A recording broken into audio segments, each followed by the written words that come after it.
अब बात मान सम्मान और अहम में फंस गई।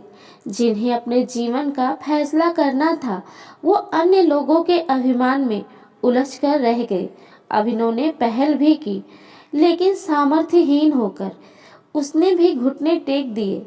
रुचिका शायद इतनी निराश हो चुकी थी कि अब ससुराल में उसे कोई भी उम्मीद की किरण नहीं दिख रही थी। यह अदालत इस तलाक को मंजूर करती है। जज साहब की इस घोषणा ने कोर्ट में खड़े अभिनव और रुचिका के चेहरों की चमक धूमिल कर दी। दोनों की जिंदगी का फैसला हो चुका था। दोनों अब विवाह बंधन से मुक्त थे। लेकिन यह उनकी खुशी का कारण था या दुख का कहना मुश्किल था। उनके रिश्तेदार और एडवोकेट प्रसन्न मुद्रा में विजयी मुस्कान के साथ कोर्ट परिसर से बाहर आ गए। अभिनव का दिल टूट चुका था। भारी कदमों से चलता हुआ वह बाहर कॉफी हाउस में जा बैठा।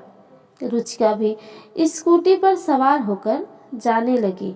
उसका चेहरा भावहीन था जिसे पढ़ने में वह असफल रहा। जीवन के ऐसे क्षण बहुत विचित्र होते हैं जब हार जीत को समझना ही कठिन हो जाता है। दोनों परिवारों के रिश्तेदार जा चुके थे। दोनों एडवोकेट जो कोर्ट में एक दूसरे से बेइंतहा झगड़ रहे थे अब एक दूसरे का हाथ पकड़े प्रेम से चाय पी रहे थे। किनकी जिंदगी टूटी, किनके सपने बिखरे, किसी को इससे कोई मतलब नहीं था। सभी रिश्तेदार और परिजन अपनी आन शान पर आई तोहमत को तलाक रूपी परिणाम में बदलकर अब रुखसत हो चुके थे। अब उनकी दखलंदाजी की कोई और संभावना नहीं बची थी। रुचिका अब उसके सामने से गुजर रही थी। एक नज़र उसने अभिनव को देखा। दोनों ठिठके भी, लेकिन शायद अहम की दीवारें भावनाओं से ज़्यादा मजबूत थी। वह स्पीड बढ़ाकर निकल गई। उसका आक्रोश शायद स्कूटी की स्पीड पर निकल रहा था। तभी तेज कर्कश आवाज गूंजी और अभिनव ने रुचिका की स्कूटी को सामने से आती कार से टकराते देखा। वह दौड़ पड़ा। रुचिका सड़क पर बेसुध पड़ी थी। सिर से बहते खून को देखकर वह घबरा गया। वह फौरन उसे उठाकर ऑटो से अस्पताल की ओर दौड़ पड़ा। रुचिका की आंखें मुदती जा रही थी। अभिनव का डर बढ़ता जा रहा था। अस्पताल में उसका इलाज शुरू हो गया लेकिन उसे इस हालत में छोड़कर वह जाने को तैयार नहीं था। नियति के खेल भी कितने अजीब होते हैं। इंसान जब करीब हो तो दूर हो जाते हैं और दूर रहने पर मुहर लग जाए तो नज़दीक आना संयोग बन जाता है। ज़्यादा दुखद पहलू तो यह था कि एक्सीडेंट की खबर उसके भाई भाभी को मिल चुकी थी लेकिन अभी तक दोनों का अस्पताल में आगमन नहीं हो पाया था। खून के रिश्ते अक्सर विपरीत अनुभव देते हैं। रुचिका के माता पिता तो थे नहीं, बस भाई और भाभी थे। भाभी सुप्रीम कोर्ट के एडवोकेट से कम नहीं थी। दूसरे रुचिका के बड़े जीजा भी कुछ ज़्यादा ही समझदार थे। हकीकत यह थी कि पीहर में उन दोनों की ही चलती थी, जिनकी सोच में भावनाओं से ज़्यादा जोड़ तोड़ के कारनामे छुपे होते थे। रुचिका को होश आ गया था। वह असमंजस भाव से बोली, आप यहाँ क्यों? मुझे यहाँ नहीं होना चाहिए था। दुखी स्वर में अभिनव से बोली, आप जीत गए, मैं हार गई। इस शादी से मुक्त हो गए आप। एक चरित्रहीन महिला के साथ यहाँ आपको और समय बर्बाद नहीं करना चाहिए। अभिनव, रुचिका प्लीज पहले अपने आप को देखो। मैं क्रिमिनल, नालायक, दहेज का लोभी, तुम्हें टॉर्चर करने वाला। अब तुम मुक्त हो गई मुझसे। स्वतंत्र रहो, जैसा मन करे खुशियों को महसूस करना। अब रुचिका ने कोई जवाब नहीं दिया।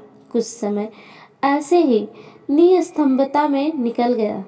फिर धीमे स्वर में बोली, पैर का ऑपरेशन नहीं करवाया ना आपने? नहीं, अब दर्द महसूस नहीं होता मुझे। अभिनव शांत स्वर में बोला। मैंने कसम दिलाई थी अपनी, वो तो मान लेते। मुझे ऑपरेशन से भी बड़ा काम करना था रुचिका। आप कब समझोगे अपने लिए भी जीना सीखो, सबका ख्याल लेकिन खुद उदास। रुचिका ने एक वाक्य अधूरा छोड़ दिया। नहीं, अगर ख्याल रखता तो तुम्हें यूं ना खोता। एक हारा हुआ इंसान हूं मैं। ऐसा नहीं कहते अभिनव, शायद मेरी नियति ही ऐसी थी। माहौल बहुत गंभीर हो गया था। अभिनव रुचिका की आंखों में आए आंसुओं को पोंछ रहा था। सुनो, आप मुझे वो कोर्ट डिग्री वाले 6 लाख रुपए मत देना। अरे नहीं, वो तो मैं जरूर चुकाऊंगा तुम्हें, चाहे खुद को बेचना ही क्यों ना पड़े। अभिनव दृढ़ स्वर में बोला। प्लीज अभिनव, मुझे नहीं लेने पैसे। क्यों, अब क्या हुआ? कोर्ट में तो तुम्हारा वकील मुझे असक्षम साबित करने पर तुला था, तुम्हारा ख्याल रखने में नाकाबिल। अभिनव के स्वर में आक्रोश उभर रहा था। मुझे अब आत्मनिर्भर बनना है, कोई रख रखाव, कोई जिम्मेदारी किसी और की नहीं। रुचिका गंभीर हो गई। नहीं रुचिका, तुम पैसे ले लेना, मैं नहीं चाहता तुम अब दर दर की ठोकरें खाओ। भैया भाभी के आगे हाथ फैलाओ। रुचिका का चेहरा मुरझा गया। अभिनव ने उसकी दुखती रग पर हाथ रख दिया था। कितना भी दिखावा करे, लेकिन हकीकत यही थी। उसकी आंखों से अश्रुधारा बहने लगी। तभी डॉक्टर चेकअप के लिए आ गए। अभिनव उनसे रुचिका की हालत जानने को बेकरार था। डॉक्टर ने मीठी झिड़की देते हुए कहा, मिस्टर, अपनी वाइफ का ख्याल रखो। बच ही गई आज, वरना। अभिनव को समझ नहीं आ रहा था कि वो क्या बोले। पिछले 2 साल से दोनों अलग रह रहे थे। तलाक की पहल रुचिका की ओर से हुई थी। इसमें उसकी भाभी और जीजा की मुख्य भूमिका थी, जिनकी सोच अभिनव से कभी मेल ही नहीं खाई। सच तो यह था कि वह आज भी उसे दिल से चाहता था। तलाक को रोकने के लिए उसने कई बार प्रयास भी किया, लेकिन बातचीत या संपर्क स्थापित ही नहीं हो पाया। कोर्ट में भी दोनों बोलने के हुए, लेकिन भाभी दीवार की तरह हमेशा बीच में खड़ी मिली।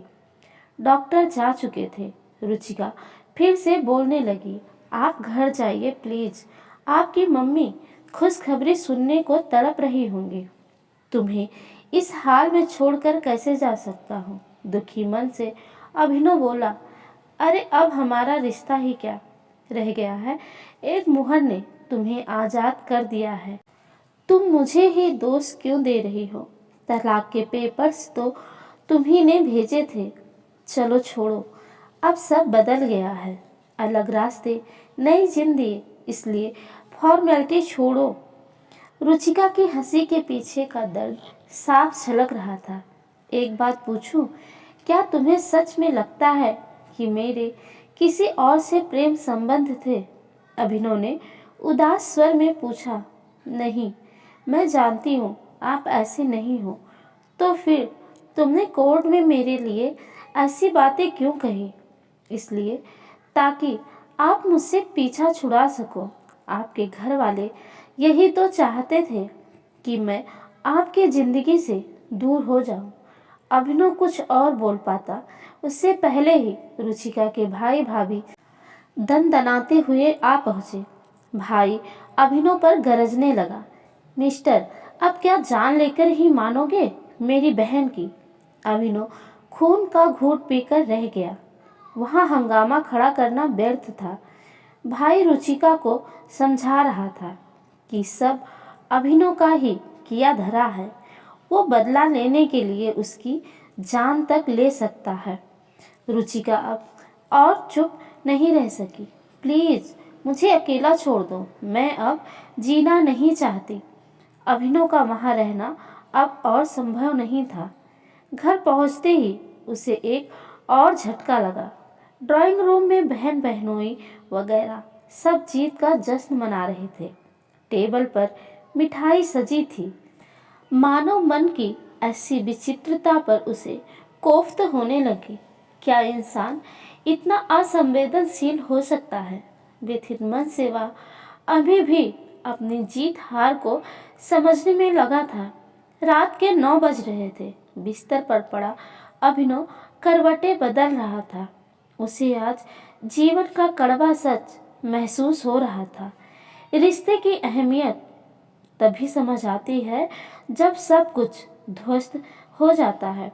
रुचिका 2 साल पहले घर छोड़कर जा चुकी थी, पर एक उम्मीद थी कि वो वापस जरूर आएगी। लेकिन आज कोर्ट की मुहर ने वह उम्मीद भी खत्म कर दी थी। उसकी आंखें नम हो गईं। अलमारी में आज भी रुचिका के कुछ साड़ियाँ, कपड़े रखे थे जिन्हें अभिनव ने स्मृतियों की धरोहर समझकर सहेज रखा था। रुचिका का अक्स अब जहन से हटने को तैयार नहीं था। भले ही वह कड़वा बोलती थी, लेकिन उसकी हर जरूरत को बिना कहे समय से पहले ही समझ लेना उसकी खूबी थी। नींद कोसों दूर थी। उसे बीते 5 वर्षों का घटनाक्रम याद आने लगा। बिना माँ बाप की रुचिका का रिश्ता आते ही घर में भूचाल आया था, लेकिन उसकी फोटो ने अभिनव का दिल जीत लिया था। सुंदर, सुशील और जमाने की सताई सी दबी छुपी छवि को अभिनव ने आंखों ही आंखों में पढ़ लिया था। जब वह उसे देखने गया, तब गंभीर मूरत की तरह बैठी रुचिका की आंखों में ने बहुत कुछ बयां कर दिया था। उसमें अन्य लड़कियों जैसा उमंग और जोश नजर नहीं आया था। उसके एक कथन, आपको जीवन में मुझसे कभी कोई शिकायत नहीं मिलेगी, ने अभिनव का दिल जीत लिया था। इस एक पंक्ति ने ही शादी का फैसला कर दिया था। ससुराल में रुचिका ने अपने वायदे को पूरी तरह निभाया, लेकिन शायद परिस्थितियों के साथ वह समायोजन नहीं कर पाई। अम्मा गाहे बगाहे उसे कोसने से बाज न आती। फिर जब छोटी बहू अमीर घराने से आ गई, तो रुचिका का जीवन कठिन और कठिन हो गया। अभिनव के पास कोई अस्थायी रोजगार नहीं था, जबकि छोटा भाई सीए बन चुका था। भाई की बड़ी आमदनी ने अभिनव को बड़े से छोटा बना दिया और रुचिका को और ज़्यादा महत्वहीन। वह टूटती चली गई। 3 साल ऐसे ही किचकिच में बीत गए और एक दिन अभिनव की अनुपस्थिति में उसके भाई और जीजा उसे पीहर छोड़ गए। अब बात मान सम्मान और अहम में फंस गई। जिन्हें अपने जीवन का फैसला करना था, वो अन्य लोगों के अभिमान में उलझकर रह गए। अभिनव ने पहल की, लेकिन सामर्थ्यहीन होकर उसने भी घुटने टेक दिए। रुचिका शायद इतनी निराश हो चुकी थी कि अब ससुराल में उसे कोई उम्मीद की किरण नहीं दिख रही थी। अचानक मोबाइल की घंटी बजी। स्क्रीन पर रुचिका का नाम डिस्प्ले हुआ। अभिनव ने तपाक से कॉल रिसीव किया। रुचिका भर्राई आवाज में बोल रही थी, भैया ने बहुत गलत कहा आपके लिए। उनकी तरफ से मैं माफ़ी मांगती हूँ। छोड़ो ये सब। कैसी तबीयत है अब? कौन है तुम्हारे पास अस्पताल में? अभिनव ने पूछा। कोई नहीं है। अकेली हो? खाना खाया या नहीं? नहीं, इच्छा नहीं है खाने की। हद करती हो। रुको मैं आता हूँ। अरे नहीं, आप परेशान ना हो। पागल हो? रात में तबीयत बिगड़ गई तो? कुछ नहीं बिगड़ेगा अभिनव, मौत मेरे नसीब में नहीं। प्लीज़ रुचिका, ऐसी बातें मत करो। मैं अभी भी तुमसे बहुत प्यार करता हूँ। अभिनव ने एक पल की भी देरी किए बिना अस्पताल का रुख किया। थोड़ी देर में वो रुचिका के सामने था। होटल से उसने खाना भी पैक करवा लिया था। रुचिका के चेहरे पर चमक साफ दिख रही थी। मुझे पता था आप जरूर आओगे। लो खाना खाओ पहले। कैसा हाल बना लिया है तुमने? अभिनव लाड से बोला। नहीं, हालत तो आपकी ज़्यादा खराब है। दवा नहीं लेते आप? अरे दवा वगैरह सब लेता हूँ, पैसे भी हैं, अब 4 लाख जमा कर लिए हैं, वो तुम ले लेना। रुचिका उसे निहार रही थी। भारतीय पति पत्नी का संबंध सदैव अप्रचारित किस्म का होता है, जरूरत के समय या ज्यादा प्रगाढ़ साबित होता है। रुचिका हाथ धोना चाहती थी। अभिनव ने उसे सहारा देकर उठाया और वॉशरूम की ओर ले जाने लगा। कुछ देर बाद दोनों खाना खाने लगे। मनपसंद सब्जियां देखकर रुचिका पूछ बैठी, आपको अब भी याद है मुझे क्या पसंद है? क्यों, तुम्हें क्या लगता है मैं तुम्हें भूल सकता हूँ? अभिनव ने भावपूर्ण स्वर में पूछा। रुचिका मौन रही। दोनों खाना खाने लगे। अभिनव ने उसे सहारा दे रखा था। सहारा शारीरिक, मानसिक और आत्मिक, जिसकी जरूरत प्रायः सभी को रहती है। कुछ पल की मौन स्तंभता के बाद अभिनव बोला, रुचिका, मेरी एक बात मानोगी? क्या? रुचिका के स्वर में उम्मीद की एक झलक महसूस हो रही थी। वापस चलो तुम, मुझे तुम्हारी जरूरत है। रुचिका के मुंह से शब्द उच्चारित नहीं हो रहे थे। उसका सिर अभिनव के सीने से सट गया। अभिनव ने उसे बाहों में भर लिया। पूर्व में हुई गलतियों को दोनों ने समय रहते सुधार लिया। कहानी अच्छी लगी हो तो प्लीज़ लाइक शेयर सब्सक्राइब करना ना भूलें। धन्यवाद।